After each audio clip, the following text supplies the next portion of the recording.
네, 오늘 하나님의 말씀은 히브리서 11장 13절에서 16절 말씀입니다.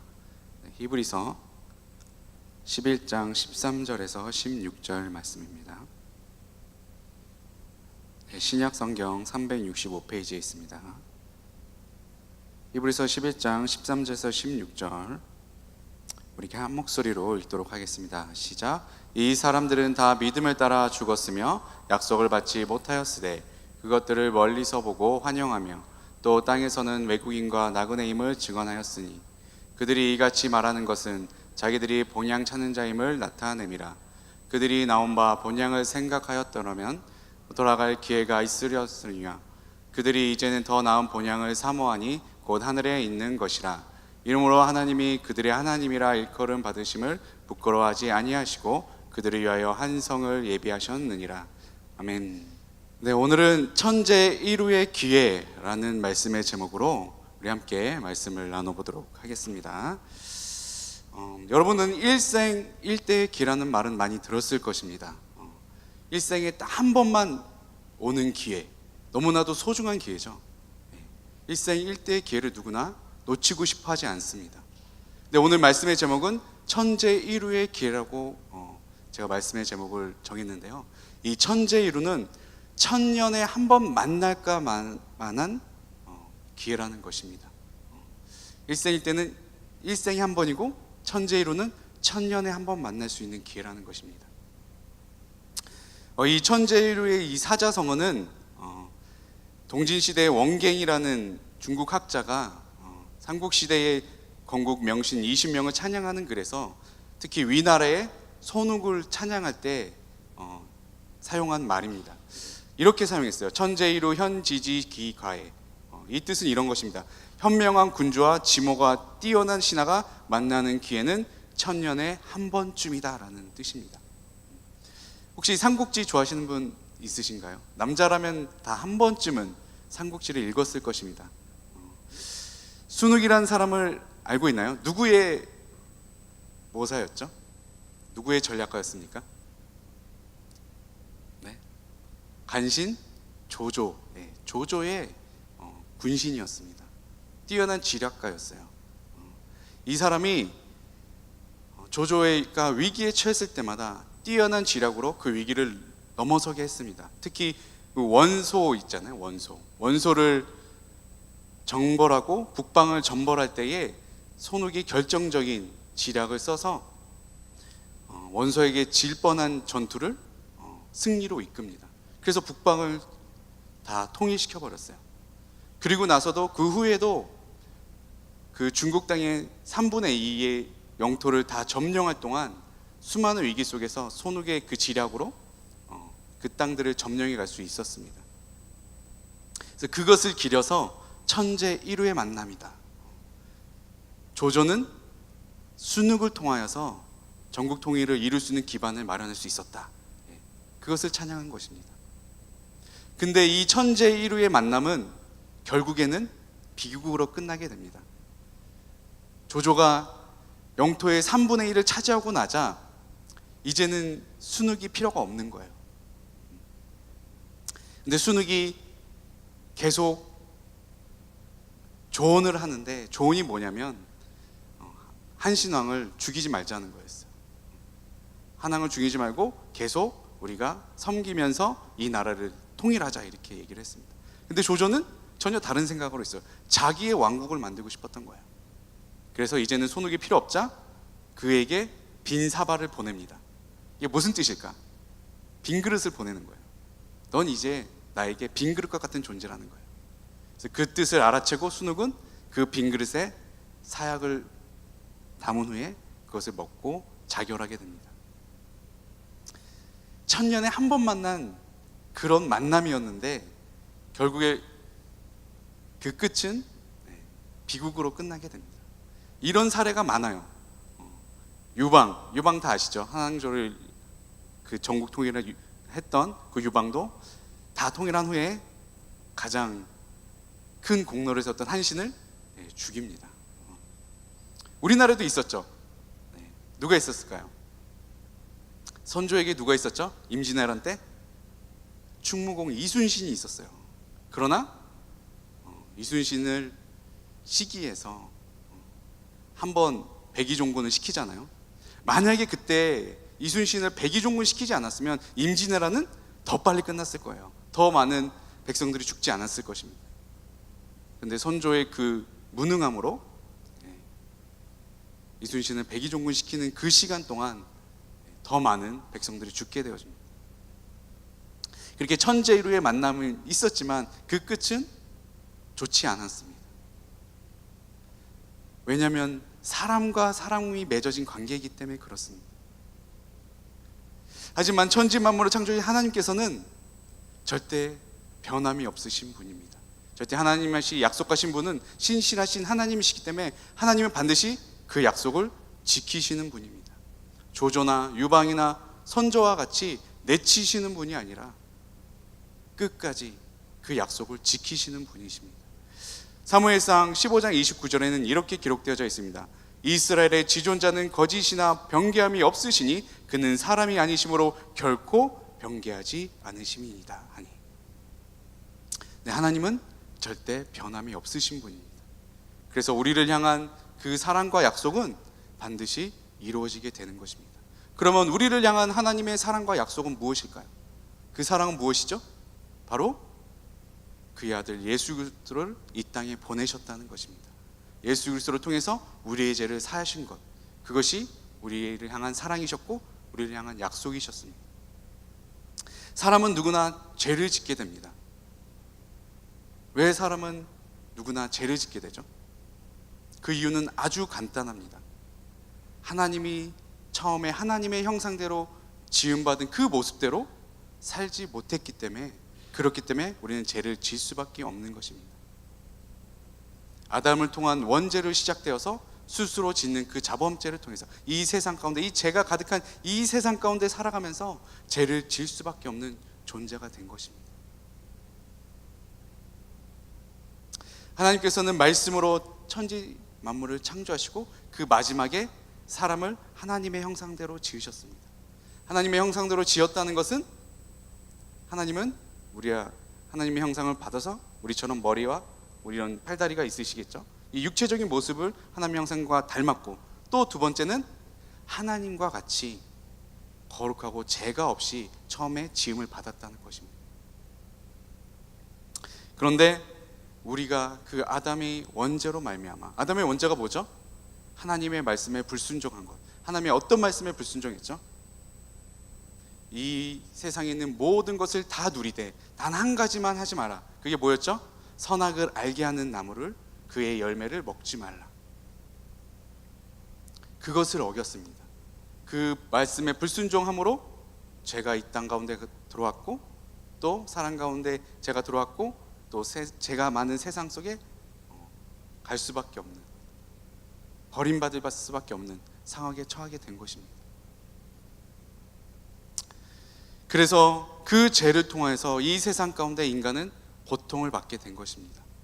그 고통은 이 세상 가운데서 끝나지 아니하고 죽은 후에도 영원한 형벌과 영원한 고통이 있는 저 지옥에 들어가게 되는 것입니다. 하지만 하나님께서는 우리를 사랑하셔서 죄가 없으신 그 예수 그리스도를 이 땅에 보내주신 것입니다.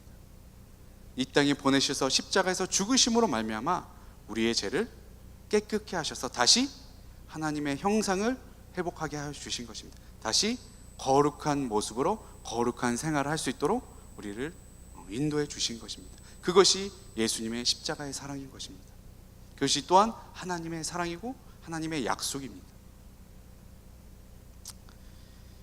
그래서 이 죄 가운데, 이런 세상 속에서 그 예수님의 사랑으로 우리가 거룩하게 되셔서 이제는 이 세상 가운데 그 세상의 그 죄로 눌리는 것이 아니라 이제는 선한 영향력을 오히려 끼쳐서 이 세상 가운데 죄가 없는 세상으로 우리가 선한 영향력을 끼칠 수 있게끔 우리를 인도해 주신 것입니다. 또한 예수님께서는 이 세상 가운데서 우리가 선한 영향력을 끼치는 것뿐만 아니라 천국의 문을 열어주셨습니다. 하나님과 단절됐던, 죄로 말미암아 단절됐던 그런 관계를 회복시켜 주셔서, 그 십자가에서 우리의 죄를 사하심으로 말미암아 그 관계를 회복시켜 주셔서 저 천국에 들어갈 수 있게 하신 것입니다. 사람은 죽으면 누구나 천국 아니면 지옥에 가게 되어 있습니다. 히브리서 오늘 본문 말씀에 히브리서 11장 16절 우리 함께 다시 한번 읽어보도록 하겠습니다. 시작. 그들이 이제는 더 나은 복량을 사모하니 곧 하늘에 있는 것이라. 이러므로 하나님이 그들의 하나님이라 일컬음을 받으심을 부끄러워하지 아니하시고 그들을 위하여 한 성을 예비하셨느니라. 아멘. 많은 사람들이 이 땅을 살아가다가 죽을 때가 되면 꼭 하는 말이 있어요. 마지막 유언 뭐죠? 내 고향에 묻어달라고. 내 고향에 묻어달라고. 왜 그런 유언을 하죠? 왜 자기 고향에 묻어달라고 할까요? 네. 가장 행복한 시절이었으니까. 가장 행복한 추억이 많은 곳이고 내 유년 시절을 보냈고 부모님과 행복한 시간을 보냈던 곳이 고향이기 때문에 그렇습니다. 그런데 이 땅의 고향뿐만 아니라 사람에게는 더 나은 본향이 있다고 오늘 말씀에 기록되어져 있습니다. 이 더 나은 본향, 더 나은 고향은 바로 천국인 것입니다. 천국. 이 천국은 거룩한 나라요, 또 하나님의 나라며 하나님께서 하늘에 지으신 집이라고 성경에 기록되어져 있습니다. 이 육체는 죽으면 이 땅 가운데 묻혀서 썩어져 없어져 버립니다. 물론 예수님께서 다시 오실 때는 예수님께서 죽은 지 3일 만에 부활하셨던 것처럼 우리도 예수님과 같은 모양으로 부활하여 이 육체도 부활하여 저 천국에 들어갈 것입니다. 하지만 예수님이 오시기 전에는 이 육체는 썩어져서 세상에서 사라져 버립니다. 하지만 영혼은 죽지가 않습니다. 네, 혼이 뭐죠? 영혼이 뭡니까? 영혼을 쉽게 얘기해서 지정이라고 합니다. 지정이. 우리의 지식, 지능, 또 정은 감정. 마음이죠, 마음. 생각, 마음과 생각. 또 의지는 의지입니다. 의지. 사람의 의지. 그것은 없어지지 않는다는 거예요. 이 영혼은 없어지지 않습니다. 이 영혼은 예수님을 믿으면 천국에 가고 믿지 않으면 지옥에 가게 되는 것입니다. 천국은 어떤 곳입니까? 요한계시록 21장 4절에 기록되어져 있습니다. 모든 눈물을 그 눈에서 닦아주시니 다시는 사망이 없고 애통하는 것이나 곡하는 것이나 아픈 것이 다시 있지 아니하리니 처음 것들이 다 지나갔음이로라. 네. 천국은 어떤 곳이라고요? 사망과 죽음과 저주가 없는 것, 애통함이 없는 것, 곡하는 것이 없는 것, 영원한 즐거움과 영원한 기쁨만이 있는 것이 천국인 것입니다. 반면 지옥은 어떤 것이라고 설명하고 있냐면 마가복음 9장 45절에 이렇게 기록되어져 있습니다. 만일 내 발이 너를 범죄하게 하거든 찍어버리라. 다시 저는 자로 영생에 들어가는 것이 두 발을 가지고 지옥에 던져지는 것보다 나으니라. 이게 무엇을 뜻하죠? 내 발이 죄를 범하였으면 차라리 죄를 범한 이 다리를 잘라버려서 외다리로 천국에 들어가는 것이 낫다는 거예요. 멀쩡한 육신으로 지옥에 떨어지는 것보다 낫다는 것입니다. 멀쩡한 육신으로 지옥에 떨어지면 그 고통은, 그 형벌은 끝이 없는 그 고통은 끝이 없이 계속 이어진다는 것입니다. 그렇기 때문에 이 자리에 있는 또한 우리 교회에 처음 오신 분들은 반드시 영원한 즐거움과 영원한 기쁨이 있는 저 천국에 들어가시길 예수님의 이름으로 축원드립니다. 아멘. 또한 예수님을 믿으면 우리가 천국에 가는 것뿐만 아니라 이 땅 가운데서도 하나님께서 축복을 주시겠다고 약속하고 있습니다. 왜냐하면 하나님께서 사람을 지으시고 처음으로 사람에게 하신 것이 있어요. 그것이 무엇이냐면 창세기 1장 27절과 28절에 기록되어져 있습니다. 우리 함께 읽도록 하겠습니다. 시작. 하나님이 자기 형상 곧 하나님의 형상대로 사람을 창조하시되 남자와 여자를 창조하시고 하나님이 그들에게 복을 주시며 하나님이 그들에게 이르시되 생육하고 번성하여 땅에 충만하라. 땅을 정복하라. 바다의 물고기와 하늘의 새와 땅에 움직이는 모든 생물을 다스리라 하시니라. 하나님께서 하나님의 형상대로 사람을 지으시고 첫 번째로 하시는 것이 복을 받으라는 것이었습니다. 축복을 받으라는 것이었습니다. 이 땅의 가운데서 번성하라는, 이 땅에서 마음껏 누리면서 살아가라고 하나님께서 우리를 지으신 것입니다. 그렇기 때문에 예수님을 믿으면 우리가 이 땅 가운데서도 축복을 받게 되는 것입니다. 근데 그 축복은 그냥 받는 것이 아니라 반드시 예수 그리스도를 통해서, 예수 그리스도를 믿어야지만 이 하나님의 축복이 우리의 삶 가운데 이루어지게 되는 것입니다. 예수님을 믿으면 하나님께서 주시는 그 첫 번째 축복은 이것입니다. 번성케 되는 축복입니다. 번성케 되는 축복. 히브리서 6장 14절과 17절은 이렇게 기록되어져 있습니다. 이르시되 내가 너에게, 다시 할게요. 이르시되 내가 반드시 너에게 복주고 복주며 너를 번성하게 하고 번성하게 하리라 하셨더니, 하나님은 약속을 기업으로 받는 자들에게 그 뜻이 변하지 아니함을 충분히 나타내시려고 그 일을 맹세로 보증하셨나니. 아멘. 하나님은 아무 때나 약속하지 않으세요. 왜죠? 하나님의 약속은 반드시 이루어지는 약속이기 때문에, 하나님의 약속은 절대 변하지 않기 때문에. 근데 하나님께서 약속을 해주셨대요. 어떤 약속이요? 반드시 너에게 복주고 복주며 번성고 번성케 하시겠다고 약속하고 계십니다. 그렇기 때문에 하나님의 약속은 반드시 이루어집니다. 근데 그 약속은 누구를 통해서 이루어진다고요? 예수 그리스도를 통해서 이루어집니다. 왜 그렇죠? 예수님을 믿어야 하나님의 자녀가 되기 때문에, 이 약속은 하나님의 자녀에게 주시는 축복이기 때문에 우리가 예수님을 믿어야 이 축복이 우리의 삶 가운데 이루어지게 되는 것입니다. 교회에 처음 나와서 지금 예수님을 믿고자 하시는 분이나 이미 예수님을 믿는 분들도 이 약속의 말씀을 반드시 믿으시길 바랍니다. 오늘 아까 전에 여러분들이 찬양했잖아요. 나로부터 시작되리. 그 중에 이런 가사가 있습니다. 주님을 크게 보는 믿음 가지고 반드시 복주고 복주며 번성케 하신다는 그 약속의 말씀, 그 크게 하시는 그 약속의 말씀을, 크게 여러분들을 축복해 주시길 원하시는 그 약속의 말씀을 믿으시는 우리 귀한 여러분들이 되시길 예수님의 이름으로 축원드립니다. 아멘. 두 번째 축복은 이것입니다. 함께 읽겠습니다. 시작. 축복의 말씀들이 이루어지는 축복입니다. 예수님을 믿어 하나님의 자녀가 되면 이 성경에 기록된 축복의 모든 말씀들이 우리의 삶 가운데 이루어지게 될 것입니다. 신명기 28장은 축복장입니다. 여기에는 수많은 축복의 말씀들이 있습니다. 대충 그 중에 요약을 하면 이렇습니다. 그 축복은 들어가도 나가도 축복을 받는 축복이요, 또 내가 하는 모든 일에 축복을 내리시겠다는 축복이요, 또 하늘의 보고 하늘의 보물 창고를 여셔서 우리에게 주시겠다는 약속입니다.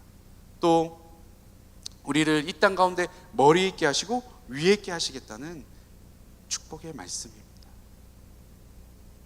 저는 저와 함께한 모든 청년들이 이 축복의 말씀이 이 삶 가운데서 이루어지는 것을 많이 봤습니다.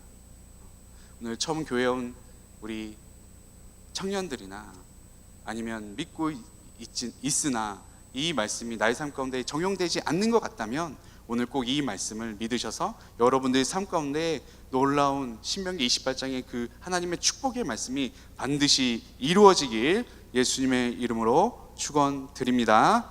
아멘.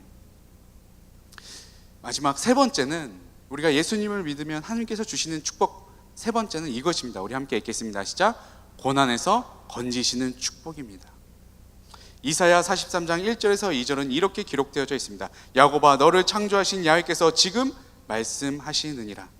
이스라엘아, 너를 지으신 이가 말씀하시느니라. 너는 두려워하지 말라. 내가 너를 구속하였고 내가 너를 지명하여 불렀나니 너는 내 것이라. 내가 물 가운데로 지날 때에 내가 너와 함께 할 것이라. 강을 건널 때에 물이 너를 침몰하지 못할 것이며 내가 불 가운데 지날 때에 타지도 아니할 것이요 불꽃이 너를 사르지도 못하리니. 아멘.